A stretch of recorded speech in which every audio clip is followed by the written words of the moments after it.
இன்றைய ஜெபம் மீகா 7ஆம் அதிகாரம் 8வது வசனம். என் சத்துருவே, என் நிமித்தம் மகிழாதே. நான் வீழ்ந்தாலும் எழுந்திருப்பேன். நான் இருளில் உட்கார்ந்திருந்தாலும் கர்த்தர் எனக்கு வெளிச்சமாயிருப்பார்.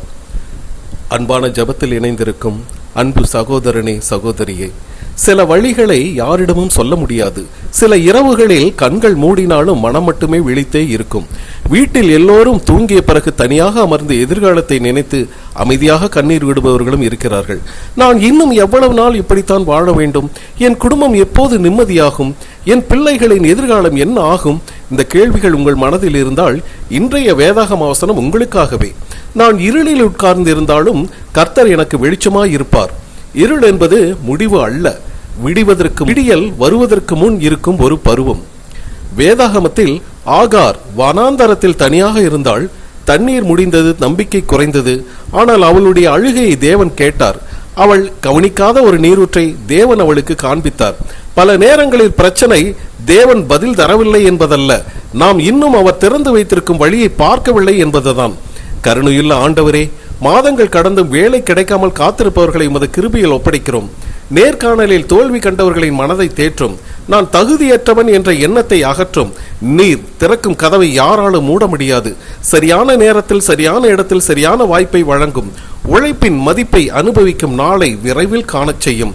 ஆண்டவரே, ஒரு காலத்தில் நன்றாக நடந்த தொழில் இன்று மந்தமாகி போயிருப்பதை பார்த்து கவலைப்படுபவர்களை நினைக்கிறோம். அவர்களை உணரும் ஞானத்தை தாரும். புதிய யோசனைகளை அழியும். நல்ல மனிதர்களை சந்திக்க செய்யும். நேர்மையையும் நம்பகத்தன்மையையும் காக்கும் மனதை அருளும். சிறிய முன்னேற்றங்களுக்கு கூட நன்றியுள்ள இதயத்தை உருவாக்கும். பரலோக பிதாவே, கடன் காரணமாக தொலைபேசி அழைப்பை கூட பயந்து எடுப்பவர்களை நினைக்கிறோம். வீட்டில் சிரிப்பதை மறந்து போன குடும்பங்களை நினைக்கிறோம். பொருளாதார நெருக்கடி உறவுகளை பாதிக்காதபடி காத்தருளும்.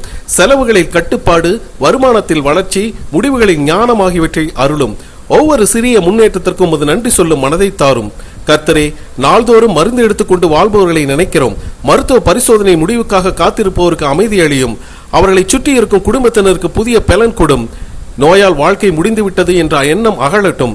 ஒவ்வொரு நாளையும் நம்பிக்கையுடன் வாழும் மனதை அருளும். அன்பின் தேவனே, இந்த ஜெபத்தை அமைதியாக கேட்டு உள்ளுக்குள் அழுகுவர்களை உம்மிடம் கொண்டு வருகிறோம். தங்களை யாரும் புரிந்து கொள்ளவில்லை என நினைப்பவர்களுக்கு தேற்றும். தோல்விகளால் தங்கள் மதிப்பை அளக்கிறவர்கள் எண்ணங்களை மாற்றும். ஒவ்வொரு உயிரும் உமக்கு பொக்கிஷம் என்பதை உணர்த்தும். தேவையான போது குடும்பத்தினர், நண்பர்கள், மருத்துவர்கள், ஆலோசகர்கள் ஆகியோரிடமிருந்து உதவி பெறும் துணியை அணியும். இன்று அவர்களின் உள்ளத்தில் சிறிய நம்பிக்கையின் விதையாவது முளைக்கச் செய்யும். ஆண்டவரே, பெற்றோரின் தங்கள் பிள்ளைகளுக்காக கவலைப்படும் கண்ணீரை நீர் அறிவி. வேலை, திருமணம், வாழ்க்கை முன்னேற்றம் குறித்து ஜெபிக்கும் குடும்பங்களை ஆசீர்வதியும். இயேசு கிறிஸ்துவின் பரிசுத்த நாமத்தில் ஜெபிக்கிறோம்.